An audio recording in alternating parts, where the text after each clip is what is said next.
First element, we must know what's happening. Because if you don't know, you cannot resolve a problem that you have not identified. Number two, you must get yourself together. Don't look at Zaid and say, well, here's what's wrong with Zaid. Forget it. Baina has to look at Baina.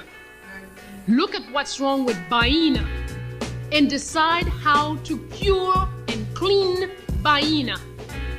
Zaid has to take a good look at Zaid, clean up Zaid, and cure Zaid. And when Baina is clean, Zaid is clean, Baina and Zaid can have a program together. You're listening to the Bean Pie Chronicles podcast. So kick off your leather socks and unpin your head wrap. The Bean Pie Chronicles is now on the air. Assalamualaikum Rama. Just want to see if you're live in the house. All praise be to Allah. Let's give Allah a great big hand. Peace. Assalamu alaikum. Alaikum salam. All right. Like and subscribe. Hope all is well. Assalamu alaikum. It's your man Ibn Idris checking in. It's a new episode of Bean Pie Chronicles. Before we get on and get it in, let's remind you to like and subscribe, share, share. Help us build this channel up, inshallah. So on this episode, we're going to get into a project. Hopefully, the intention with this one here is that this will become a sort of a series. I'm about to go into a little bit of a series, and I want to invite you guys to get involved with this one, to join me on this journey, and hopefully this will be one of several meaningful conversations. So this episode is the start of a journey that's been a long time coming. This is one where we'll delve into a dialogue on something I've been working on for a while, and I've come to call it the Malcolm Paradox. That's right, the Malcolm Paradox. So yeah, this is a conversation. I would like to take a deep dive into the complex and fascinating persona behind the man, the myth, the legend, our beloved kinfolk, our spiritual brother Malcolm X. Now, I want to acknowledge something right off the bat.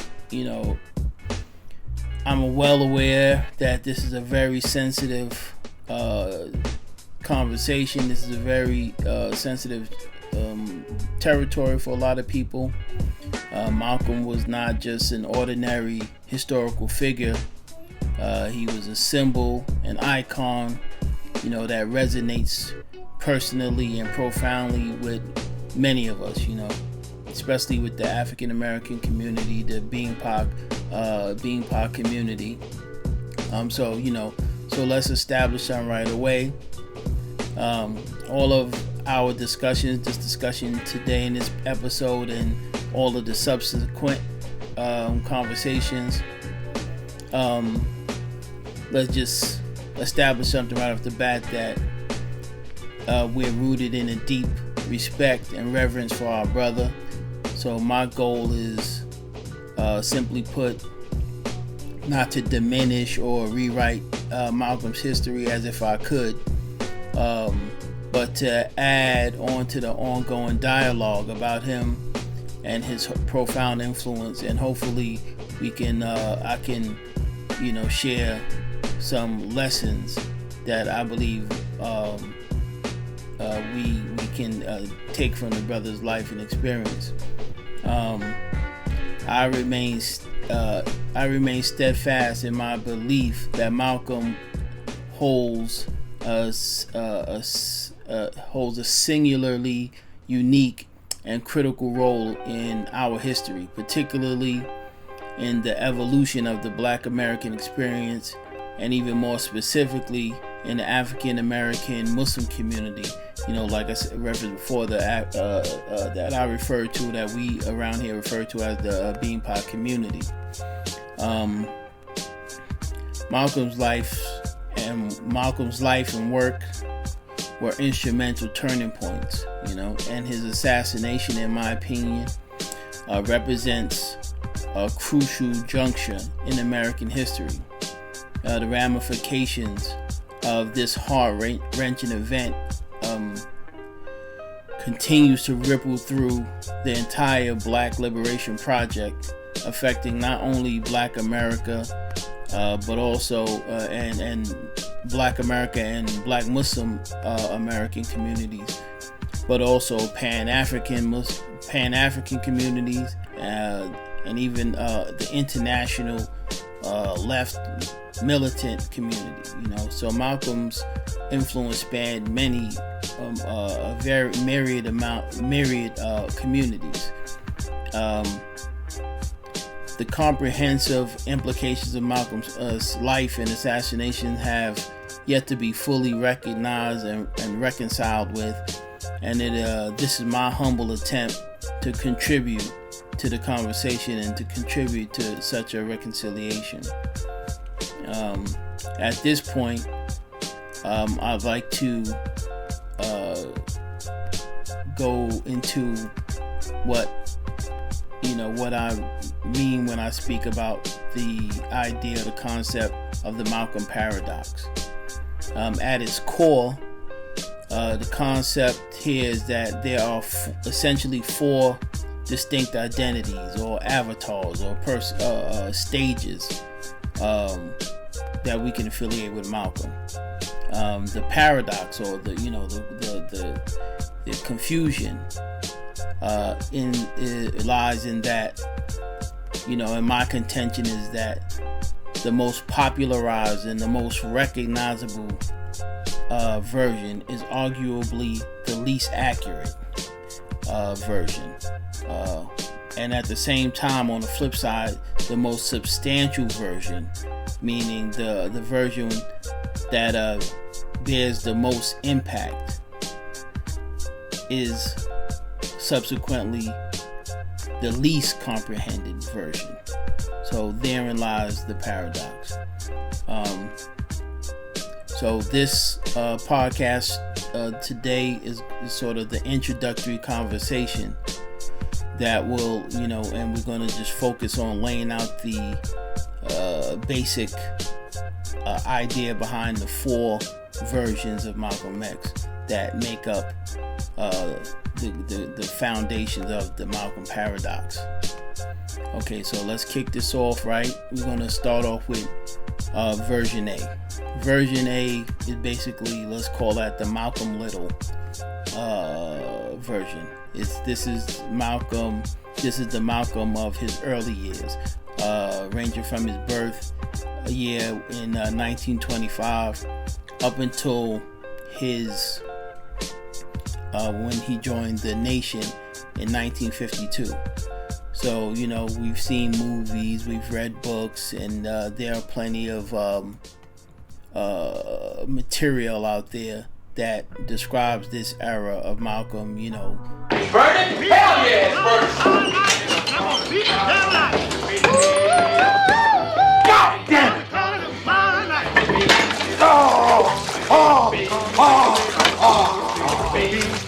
Hey, nigga! Take your head out of this shit ball. That's it. Get up slowly. Hey, watch. No funny business now. Red, the jig is up. The average first offender gets 2 years for burglary. We were all first offenders, so that's what Sophia and Peg drew. 2 years in the women's reformatory at Framingham. But our crime wasn't burglary. It was sleeping with white girls. They threw the book at us. Burglary, count 1, 8 to 10 years. Count 2, 8 to 10 years. Count 3, 8 to 10 years. Count 4, 8 to 10 years. Count 5, 8 to 10 years. Count 6, 8 to 10 years. Count 7, 8 to 10 years. Count 8, 8 to 10 years. Count 9, 8 to 10 years. Count 10, 8 to 10 years. Count 11, 8 to 10 years. Count 12, 8 to 10 years. Count 13, 8 to 10 years. And count 14. 14 counts of 8 to 10 years. All the sentences to run concurrently. Shorty thought he had hit us with over 100 years until I explained what concurrently meant. It meant a minimum sentence of 10 years hard labor at the Charlestown State Prison. The date was February 1946. Whether it's him going to prison, what led him to go to prison, his father, his mother, some of the details of his life, early life, prior to the nation, that makes up version A Malcolm, the Malcolm Little. Now bear in mind, there's not a single moment in Malcolm's life that is devoid of significance. Every chapter of his life story, or the life story of a figure as extraordinary as Malcolm, carries some weight and some meaning. Okay, that being said, in our present analysis, as far as the analysis of the Malcolm paradox, this version of Malcolm plays more of a prelogue. Like I said, there are books, autobiographies, documentaries, and academic chronicles that shed light on this period of his life, reflecting on his trials and tribulations, his errors, and his experiences that would later form or inform the man that he will become. But and it's like mostly secondhand, sort of like documentary information. Most of us weren't around at the time, or he wasn't really present in the public at that point in time. So for that matter, that this aspect of Malcolm's reality, version A, is not that significant to our analysis. So next we'll go to version B. I believe version B, Malcolm, this is the Malcolm of the Nation of Islam. I believe that this version of Malcolm warrants further dissection and understanding in our discourse. This is the Malcolm from 1952 to about 1964. And this is the era where a significant and a vast majority of the critical developments occur.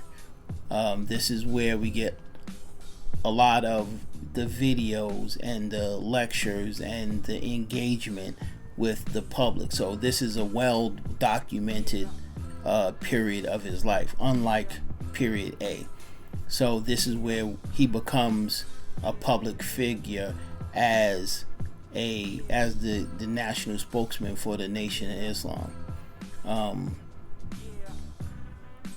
So again, going back to the concept of the paradox, even though this is the most documented aspect of Malcolm's life, yet it remains also the phase which is most inaccurately represented, or in my opinion misunderstood. And part of that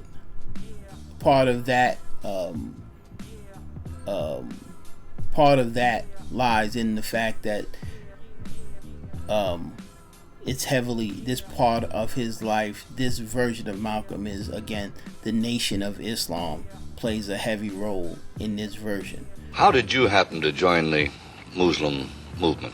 I was in prison. I was a very wayward, criminal, backward, illiterate, uneducated, and whatever other negative characteristics you can think of type of person, until I heard the teachings of the Honorable Elijah Muhammad. And because of the impact that it had upon me in giving me a desire to reform myself and rehabilitate myself for the first time in my life, and also being able to see the effect that it had upon others, this is what made me accept it. And plus, prior to hearing what he teaches, I had no interest whatsoever in anything serious or any kind of educational pursuits. And I noticed that after being exposed to the religious teachings of the Honorable Elijah Muhammad, immediately it instilled within me such a high degree of racial pride and racial dignity that I wanted to be somebody. And I realized that I couldn't be anybody by begging the white man for what he had, but that I had to get out here and try and do something for myself or make something out of myself. So, if you ask a question, have you given any consideration to the structural framework of the Nation of Islam? Have you considered its doctrines, or have you considered its community and economic development initiatives, its ingrained self-discipline, its self-improvement strategies? How much of that is known, or how much of that is considered when discussing Malcolm? And I contend very little.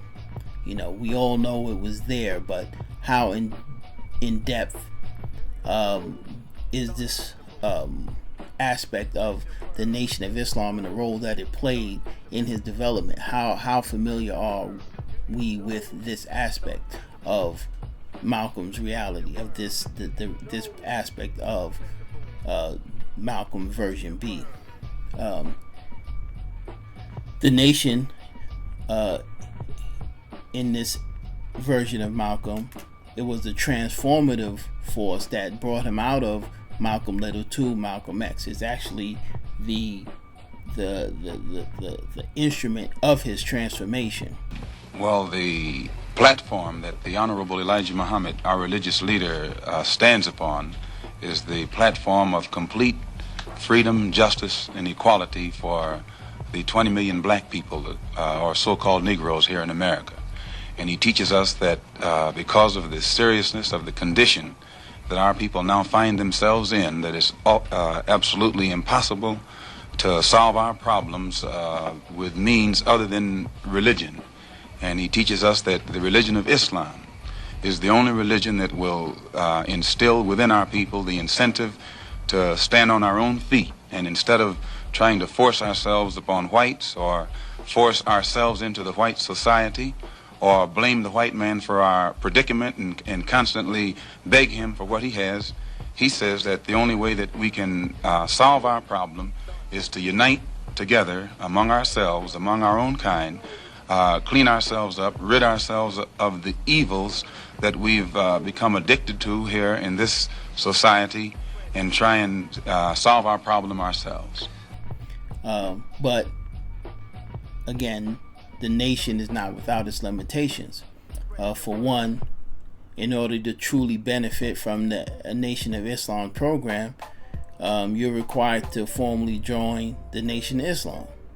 So the inherent exclusivity of his framework erected a boundary between the NOI and the wider African American community. Okay, so therein lies, if this is such an important aspect of Malcolm at this particular juncture, there's a barrier there, because there's a bunch of information about the fundamental operations and role of the nation as it relates to the Malcolm, the version B Malcolm. So now you couple that with the residual negativities stemming from Malcolm's assassination and an unfortunate event often linked, at least partially if not wholly, to members of the NOI themselves. So needless to say, the result is a chasm and a schism, and is a divide that has continued to plague the Black liberation movement to this very day. So, this phase of Malcolm X's life, the NOI Malcolm, holds, in my opinion, and this is my contention, and I will hopefully be able to demonstrate that over the course of the discussion, that this phase of Malcolm's life. Malcolm version B holds the potential to unlock several key factors for the progress of Black America and the liberation of Black America. But at this point, it has been suppressed. I argue that it's been suppressed beneath understandings, both understandings and hostilities, mainly focused at the NOI itself. So moving chronologically, let's now delve into the post-Mecca Malcolm. This is the Malcolm version C. Okay, so this is the Malcolm from 64 to 65, of a fleeting span of just 2 years, barely 2 years. Surprisingly, though, this brief period has had a disproportionate influence on his overall legacy, and is, in my opinion, directly responsible for cementing the misguided trajectory of those that claim to be carrying on in his path. So, as Muslims, we united with our Muslim brothers in Asia and Africa, and as members of the Organization of African or Afro-American Unity, we set out on a program to unite our people on this continent with our people on the mother continent. And this frightened many interests in this country. Many people in this country who want to see us the minority and who don't want to see us taking too militant or too uncompromising a stand are absolutely against the successful regrouping or organizing of any faction in this country whose thought and whose thinking pattern is international rather than national, whose thought pattern, whose hopes and aspirations are worldly rather than just within the context of the United States border or the borderline of the United States. So this has been the purpose of the OAAU and also the Muslim Mosque, to give us direct links, direct contact, direct communication and cooperation with our brothers and sisters all over the earth. And once we are successful in uniting ourselves with our people all over the world, it puts us in a position where we no longer are a minority who can be abused and walked upon. We become a part of the majority. And then if this man over here plays too rough, we got some brothers who can play as rough as he. This is the Malcolm that left the nation's teachings and introduced some more radical elements to his narrative. So why is this particular period more influential? Why is it so disproportionately influential in his legacy? Well, there's two major events that bookended this short period of time. One was Malcolm's fraught and public split with Elijah Muhammad, the leader of the Nation of Islam. So that's all I have to say about that. I wanted you to know that my house was bombed. It was bombed by the Black Muslim movement upon the orders of Elijah Muhammad. And when the bomb was thrown, one of the bombs were thrown at the rear window of my house where my 3 little baby girls sleep. And I have no compassion or mercy or forgiveness or anything of that sort for anyone who attacks children. If you attack me, that's one thing. I know what to do when you start attacking me. But when you attack sleeping babies while you are lower than a... And two, obviously, his tragic assassination. During this brief 2-year period, Malcolm's perspectives had broadened, mainly due to his travel overseas, his Mecca experience, and his experience traveling around internationally, meeting with leaders from all over the world, particularly in Africa and such, in Middle East. This experience introduced him to a more holistic worldview. drawing parallels between, which helped him draw parallels between the struggles of Black America and the anti-colonial movements that were going on on the continent and in other places worldwide. And of course, most significantly, he became a Sunni Muslim, or became transitioned over to Orthodox Islam. Now, this, for many, the fact that he became transferred from the Nation of Islam's teachings over to the Orthodox Islamic teaching, for many, it has become a sort of defining idea, and even for many has been, the justification for ultimately his untimely demise and his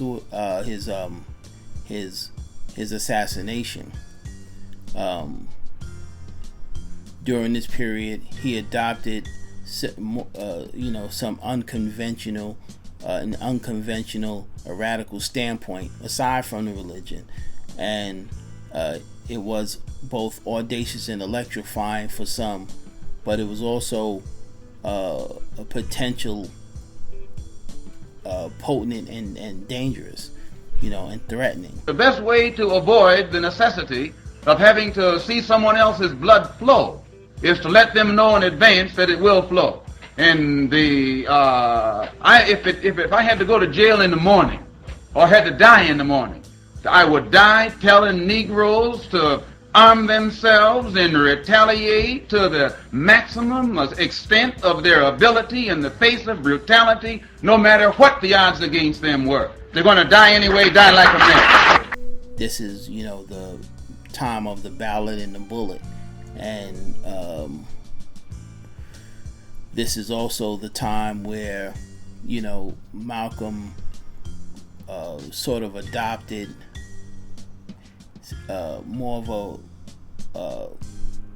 a religious, put your religion in your back pocket, so that's the interesting part of it, as some people want to focus on him becoming religious, meaning him becoming more associated with Orthodox Islam. This is also the time period where he decides to put his religion in his back pocket.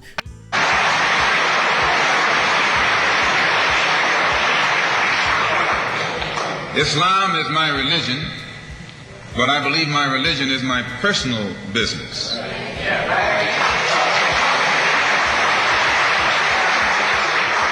It governs my personal life, my personal morals, and my religious philosophy is personal between me and the God in whom I believe, just as the religious philosophy of these others is between them and the God in whom they believe.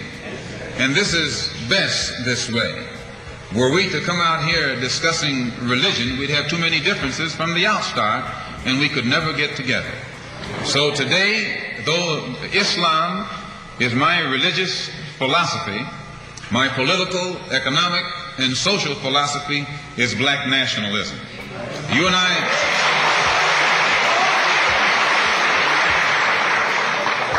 As I say, if we bring up religion, we'll have differences, we'll have arguments, we'll never be able to get together. But if we keep our religion at home, keep our religion in the closet, keep our religion between ourselves and our God, but when we come out here, we have a fight that's common to all of us against the enemy who is common to all of us. So I don't want to, go too deep into that right now. This is part of the Malcolm paradox.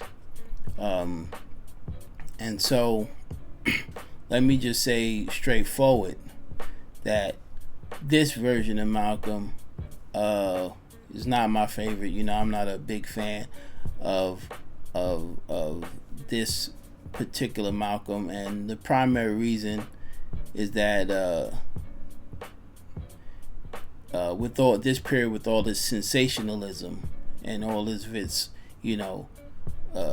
sensationalism and the buzz phrases and the speeches, it often eclipses the substance of his preceding incarnation and gives rise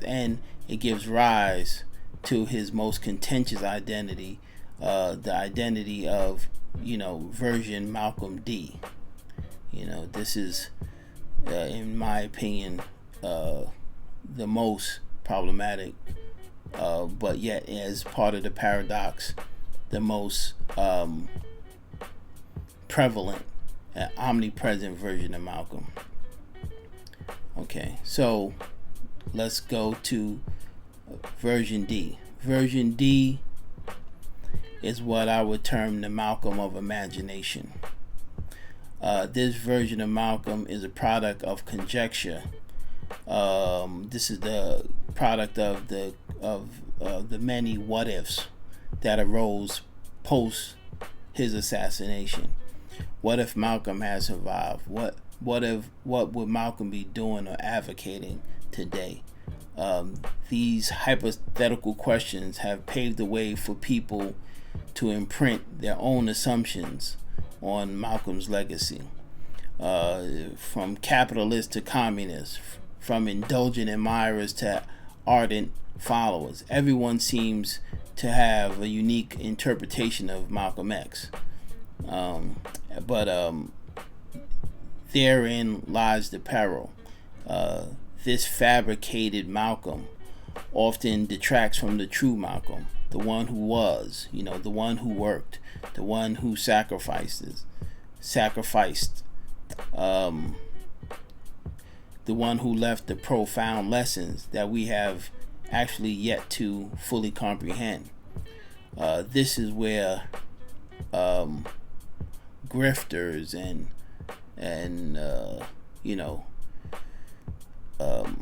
individuals like Shahid Bolson into this conversation. If you're a so-called minority group in America, you need to connect yourself with your people overseas. And for the Muslims, that's nearly 2 billion people. And some of the most important, the most vital, the most strategic, and the most powerful countries in the world. But you're not building any bridges. You're only interested in building bridges with the Democrats, building bridges with the Republicans. And I'm telling you, that is going to get you nowhere. And during this discussion, I will highlight or try to highlight this individual because I think that it's significant. And for those of you who are asking the question, who is Shahid Bolson and why do I mention him in the context of the Malcolm paradox? I'm suspicious of whites who join Negroes and always have to be in the lead, who always have to be the head, who always have to be at the top in Negro organizations. Those whites who really have the interest of blacks at heart, let them give some advice to some Negroes and stand on the sideline. But don't join the organization and then get at the head of it and pose as a friend of Negroes. So Bolson, he's a white Muslim influencer, social media commentator with a significant social media presence, known for his commentary on Western politics, often viewed through left-leaning, hyper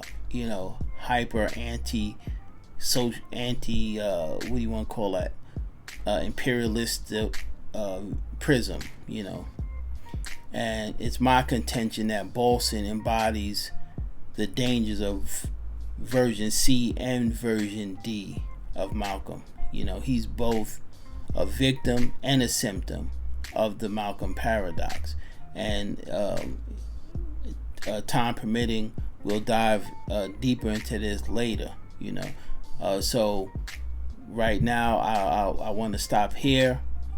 We laid the groundwork with the discussion here with the 4 versions of Malcolm, and I want to end this podcast, end this discussion today with that.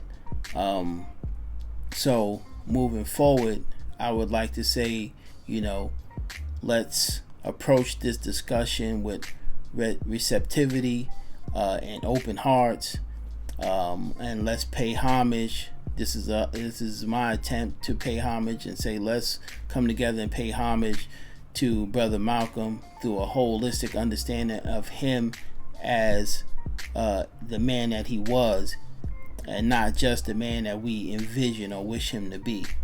And maybe this voyage yield both entertainment and enlightenment, and ultimately may this conversation be beneficial to all of us. This is my sincere hope, and I'm immensely appreciate your presence here today, and I'm looking forward to engaging further with you on this idea and this concept of the Malcolm Paradox in subsequent episodes. So I'll end it there. Again, like and subscribe and stay tuned. This should be some fun, inshallah. Assalamu alaikum. Alaikum salam. Just be.